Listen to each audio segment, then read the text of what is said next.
আসসালামু আলাইকুম। সুপর্ণা ফরাদ ব্লগসে আরেকটি নতুন ভিডিও দেখার জন্য সবাইকে স্বাগত জানাচ্ছি। যে যেখান থেকে আজকের এই ভিডিওটি দেখছেন, আশা করছি সবাই অনেক ভালো আছেন এবং সুস্থ আছেন।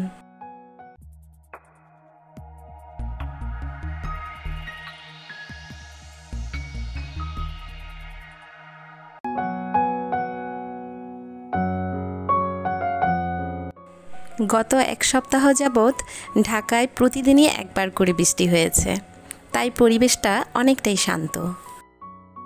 অনলাইন থেকে এই হ্যাঙ্গিং স্ট্যান্ডটা নিয়েছি, তো এর মধ্যে একটি জিনিসই হ্যাঙ্গিং করা যায়। চাইলে কিন্তু আরও অল্টারনেটিভ অনেক কিছু হ্যাঙ্গিং করা যেতে পারে। আর এই যে দেখতে পাচ্ছেন ঝুলন্ত যেই মানি প্ল্যান্টটা আমি রেখেছি, এটি একটি গ্লাসে আমি দড়ি দিয়ে হ্যাঙ্গিংয়ের মতো সিস্টেম করে নিয়েছি। তো এখানে কিভাবে দড়ি দিয়ে এই গ্লাসের মধ্যে হ্যাঙ্গিং করলাম সেটি কিন্তু আর ভিডিও করে দেখানো হয়নি। তো আপনারা যদি দেখতে চান তাহলে অবশ্যই কমেন্ট করে জানাবেন, আমি অন্য আরেকটি গ্লাস অথবা আরেকটি পটে হ্যাঙ্গিং করে আপনাদেরকে দেখানোর চেষ্টা করব।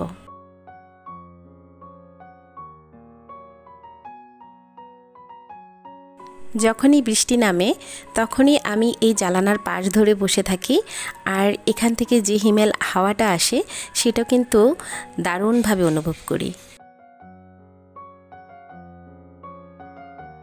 পাঁচমিশালি একটা পেজ থেকে আমি এটা অর্ডার করেছি।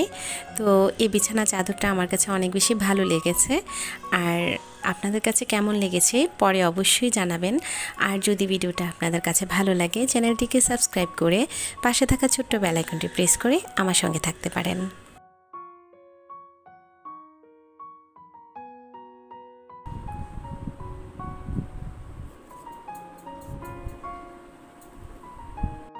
ঘরটা নিজের মনের মতো করে সাজাতে কার না ভালো লাগে। প্রতিদিনই কিন্তু এই গোছানোর একটি পর্ব সবার সংসারে থাকে, যেমনটা আমিও করি।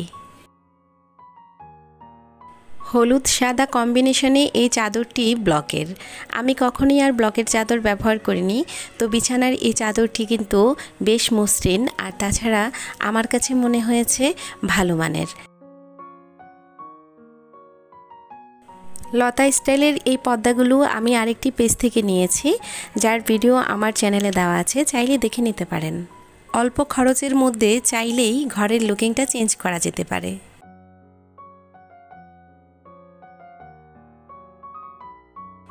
এই সিজনে মানি প্ল্যান্টগুলো তেমন বেশি যত্ন নিতে হয় না, অল্প যত্নে কিন্তু বেশ ভালোই বেড়ে ওঠে। জুলাই তো কবেই চলে গেছে, তো এই পেজটাকে আর উল্টানো হয়নি। তো এই পেজের মধ্যে উল্টাতে গিয়ে দেখি টিউলিপ ফুলগুলো একদমই চোখের সামনে।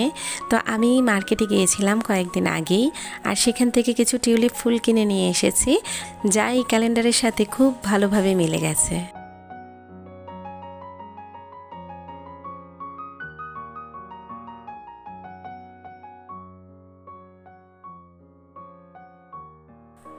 ঘরের এক কোণে টিউলিপ ফুল থাকলে কিন্তু দেখতে বেশ ভালোই লাগে, আর তাছাড়া যদি আপনি আপনার বেডরুমে রাখেন তাহলে তো কোনো কথাই নেই।